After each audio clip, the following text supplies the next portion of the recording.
Good day, everyone. Today, we will talk about the life of Felipe Calderon Roca, also known as the father of Malolos Constitution. But before that, I will introduce myself. My name is Romel Balencasag Jr. I'm from FEU Manila, and I'm currently first year student. So, let's proceed to the first slide. Here's the early life of Felipe Calderon. His full name is Felipe Gonzalez Calderon Y. Roca.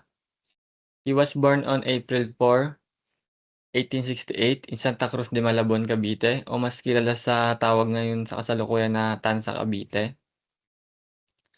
Um, he gained scholarship from Ateneo Municipal de Manila kung saan niya na rin po tinapos yung kanyang kursong Bachelor of Arts at naka-graduate ng with high honors.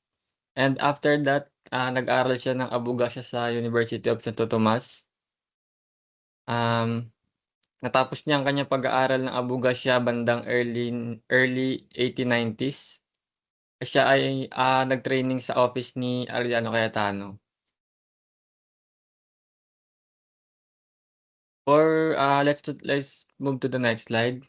For Felipe's contribution, si Felipe malaking naging ambag niya sa ating bansa, because he established, Colegio de Abogados de Manila to organize the legal profession, and Escuela de Derecho o mas kilala ngayon sa tawag na Manila Law College to train Filipino peoples back then.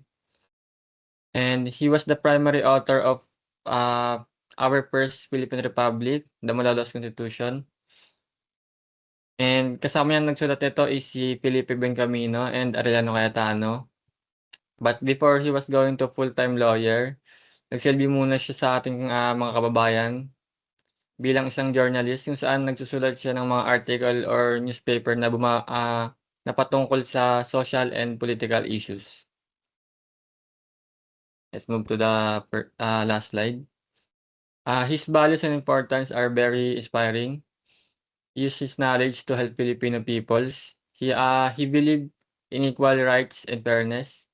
Dito pinakita niya yung kung paano nakakatulong isang edukadong Pilipino na mapaunlad ng kanyang bansa. And overall, Felipe Calderon teaches us that knowledge and hard work can create changes. Gaya nga nung pinakita niya na nung sinulat niya yung Malolos Constitution. Writing and speaking can inspire others, and education can help build a better society. Thank you. Here's my reference and sources.